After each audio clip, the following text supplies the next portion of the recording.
اللہ آپ کو رزق دے، نوکر کے ساتھ اچھے ہو جاؤ، نوکر کو پیار سے بلاؤ۔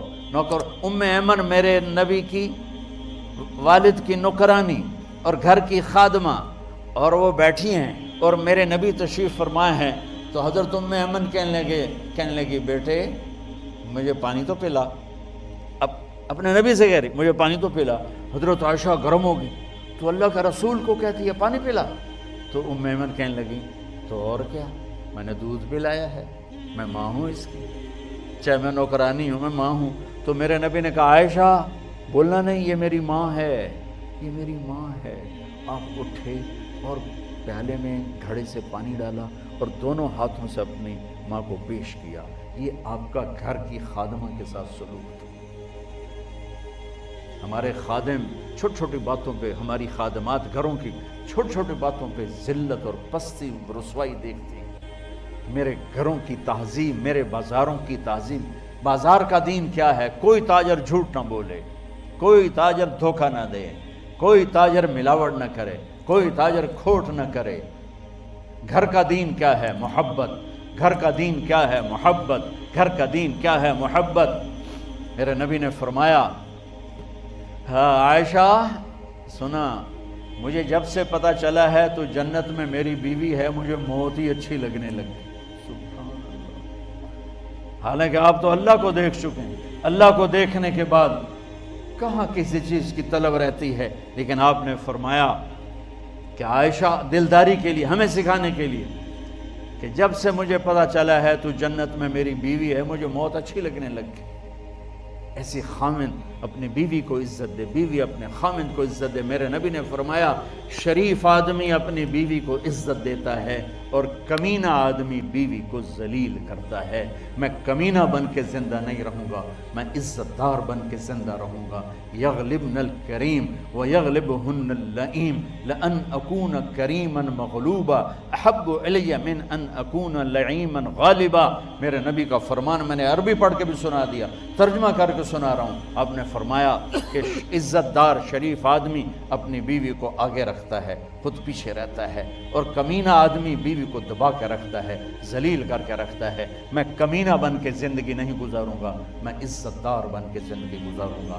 آپ نے 11 شادیاں کی ہمیں زندگی سمجھانے کے لیے، زندگی بتانے کے لیے۔ آپ نے دشمنوں کو معاف کر کے دکھایا، قاتلوں کو معاف کر کے دکھایا۔ یہاں سگا بھائی بھائی کو معاف کرنے کے لیے تیار نہیں۔ آپ سوئے ہوئے تھے، ایک بدو آیا، آپ ہی کی تلوار اٹھا کے یوں پسلی میں ماری، آپ اٹھ کے بیٹھ گئے، اس نے تلوار سیدھی کر لی، کون بچائے گا؟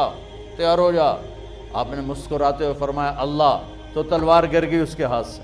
آپ نے تلوار اٹھا کے یوں سیدھی کر لی، اب تجھے کون بچائے گا؟ وہ کہنے لگا میں تو ہی بچائیں گا۔ تو پتہ نہیں اللہ کون ہے، میں تو ہی بچائیں گا۔ اب سنو بچوں بچیو، آپ نے فرمایا کلمہ پڑھتے ہو؟ کہنے کا نہیں پڑھتا۔ آپ نے کہا جاؤ معاف کیا، حالانکہ آپ کو کہتا سر اڑا دو اس کو، اور سر اڑانے کے قابل تھا۔ آپ نے کہا جاؤ معاف کیا۔ 21 سال جنہوں نے قتل کے منصوبے بنائے مکے والے، جب آپ نے مکہ فتح کیا کہا جاؤ معاف کیا۔ معاشرت میں معاف کرنا پیدا کرو، درگزر کرنا پیدا کرو، اور جہاں پڑھتے ہو، جن استادوں سے پڑھتے ہو، وہ پروفیسر مرد ہیں یا عورت ہیں، ان کو عزت دو، انہیں باپ سمجھو، انہیں ماں سمجھو۔ کہ استاد کی عزت سے جو علم ملتا ہے وہ کتابوں سے بھی نہیں ملتا۔ تم اپنے ٹیچر کو اس نظر سے نہ دیکھو کہ یہ کیا کرتا ہے، یہ دیکھو کہ تمہیں 2 حرف پڑھاتا ہے۔ مولا علی کا فرمان ہے کہ جو مجھے ایک حرف سکھا دے، لفظ نہیں حرف، جو مجھے ایک حرف سکھا دے میں اس کا غلام ہوں، جہاں چاہے بیچ دے۔ تو یہ تمہارے باپ بیٹھے ہیں، سارے ٹیچر تمہارے باپ ہیں، اور ٹیچرز تمہاری مائیں ہیں۔ ان کو ماں اور باپ والی عزت دو گے تو اللہ تم پہ علم کے خزانے کھول دے گا، علم کے دروازے کھول دے گا۔ تو نیت کرتے ہو سارے بچے؟ آخری بات یہ کہتا ہوں، تم بہت ماشاءاللہ اتنا بڑا ہزاروں کا مجمع سب یہیں کا ہے، آپس میں کوئی کھٹبٹ بھی ہو جاتی ہے، لڑائی بھی ہو جاتی ہے، وہ لڑائی یہاں تک جاتی ہے کہ بات چیت بند ہو جاتی ہے۔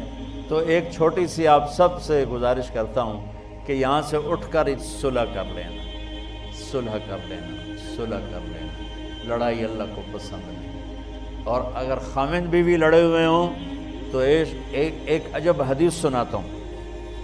شیطان روزانہ اپنی کچہری لگاتا ہے، اور پھر وہ سارے شیطانوں سے کارگزاری لیتا، ہاں بھائی کیا کر کے آئے ہو؟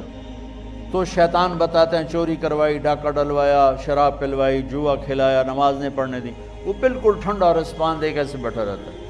اتنے میں ایک بھڑتو سا شیطان پیچھے سے کھڑے کوئی کہتا ہے حضور میں نے میاں بیوی کو لڑایا۔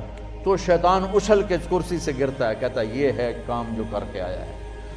پھر اسے قریب بلا کے گلے لگا کر اس کو شاباش دیتا ہے، شاباش تو اصل کام کر کے آئے کہ تو میاں بیوی نے لڑایا، نسلیں برباد ہو جائیں گی۔ تو اگر میاں بیوی لڑ کے صلح کر لیں تو اللہ اتنا خوش ہوتا ہے ان کے پچھلے سارے گناہ معاف کر دیں۔ تو اگر آپ کسی سے لڑے ہوئے ہو صلح کر لیں، ایک نماز کی پابندی ہو، اور ایک یہ زبان، مجھے دیکھو، میری طرف سارے دیکھو، بچیاں بچے سب دیکھو، یہ دیکھو،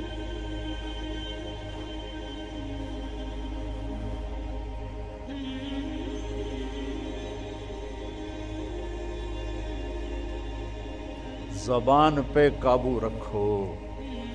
آپ کے گھر، آپ کے کلاسز، آپ کی ہر چیز خوبصورت ہو جائے۔ ایک لطیفہ بھی ہے اور واقعہ صحیح بھی ہے۔ ہماری دھوبن تھی ماسی شریفہ، بڑی لڑاکی، چھوٹا جا قد پہ چنگی ٹھکی ہوئی۔ تو وہ آئی میری بہن کے پاس، کہنے لگی بی بی اے میری نوواں میں نال بڑا لڑدیاں، تو لڑدی ماشاءاللہ آپ آئی تو میں نے کوئی تویز دے یہ ساریاں میریاں نوکر بن جانا۔ اب میری بہن کو تو پتہ تھا کہ سارا چکر تھا شیرنی دا ہے۔ اس نے ایک کاغذ لیا اور اس پہ الٹی سیدھی لکیریں لگا کر اس کو ایسے پریس کیا، پھر رول کیا، یوں تعویذ بنا دیا۔ کہنے لگی ماسی شریفہ جس لئے تیری لڑائی ہوئے تو تعویذ نو چک مار کے بہ جاویں، بولنا نہیں۔ یہ تعویذ ڈھہ گیا تیری خیر نہیں۔ اب تعویذوں کا تو بڑا ہمارا دیہاتی ماحول میں بہت زیادہ ہے۔ اچھا اب میری بہن نے کیا کیا، ماسی شریفوں کو چپ کرایا۔ گل تو ساری لڑائی تو بولن تو ہوندی ہے۔ 8ویں دن آ گئی، بی بی تو بڑا چنگا تعویذ دیتا، میری تو لڑائی مک گئی۔ کیوں؟ ماسی شریفہ چپ ہو گئی۔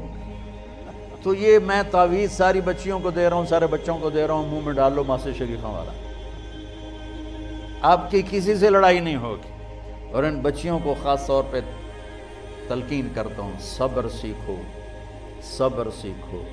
میرے ملک کا سسرالی معاشرہ بڑا ظالم ہے، درد سے کہتا ہوں۔ اس میں پٹھان، پنجابی، بلوچ، سندھی، دیندار، بے دین، نمازی، دنیا دار، پڑھے لکھے، ان پڑھ، سب ایک ہی کشتی کے سوار۔ میرے دیس کا سسرالی معاشرہ بہت سخت ہے، بہت سخت ہے۔ تو میری بچیوں صبر سیکھنا، زبان کو تالو سے لگا لینا، اللہ تعالیٰ تمہارے لیے راستے کھولے گا، عزتوں کے، کامیابی کے، محبت کے۔ زبان نہ کھولنا، زبان پہ تالا لگا لے، نہ کر لبوں کو سے، اپنی زبان کو بند رکھنا، اللہ تعالیٰ کا غیبی نظام تمہارے ساتھ حرکت میں آئے گا۔ اور یہ جو میں نے ایسے کر کے دکھایا، یہ میرے نبی نے ایک صحابی کو کر کے دکھایا کہ معاذ تمہیں سارے دین کا خلاصہ بتاؤں، کہ جی کیا ہے؟ تو آپ نے زبان پکڑ کے فرمایا اس زبان کو قابو میں رکھنا۔ میرے نبی نے مدینے والوں کی تعریف کرتے ہوئے فرمایا میرے مدینے کے صحابہ بڑے اچھے لوگ ہیں، ان کے گھر میں کسی کی بیٹی جب شادی ہو کے آتی ہے تو اسے احساس ہی نہیں ہوتا ماں باپ کے گھر میں ہوں کہ سسرال کے گھر میں ہوں۔